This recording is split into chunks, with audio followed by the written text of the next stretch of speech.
The Daily Compliance News for November 6, 2025. The Norwegians say no to Musk edition. This is Tom Fox, and I'd like to welcome you to the Daily Compliance News. The Daily Compliance News is the only daily podcast which curates 4 top compliance, ethics, and/or corruption stories for your listening and viewing pleasure if you're watching this on YouTube.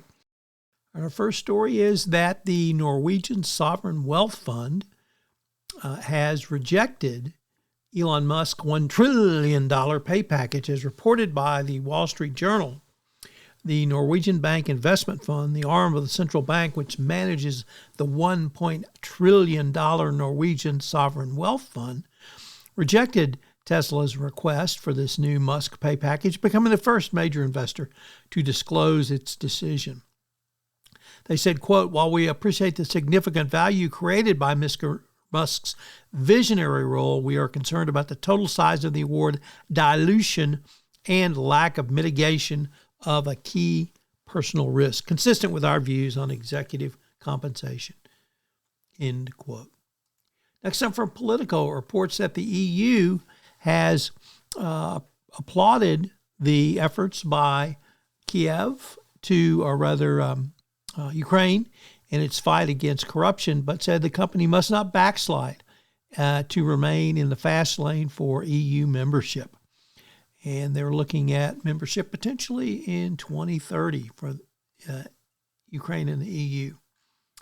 In the next story up, and certainly no surprise here category, the China Morning Post reports that Indonesia's anti-corruption watchdog has launched a preliminary investigation into the construction of the $7.3 billion Jakarta to Bandung high-speed railway that analysts say could implicate senior figures of the former president. The Corruption Eradication Commission confirmed last week it was gathering evidence on alleged irregularities of the project, popularly known as the Whoosh. This is certainly consistent with how China has operated around these major funding projects, where they would pay millions of dollars to get these projects approved in local countries.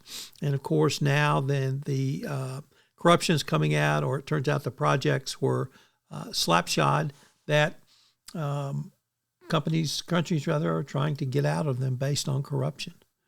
Once again, no surprise.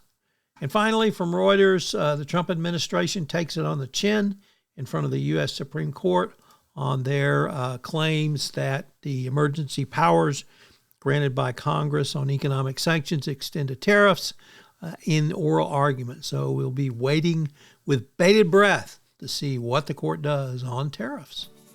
The Daily Compliance News is a production of the Compliance Podcast Network and a proud member of C-Suite Radio. Thanks so much for listening. I hope you'll join me again tomorrow.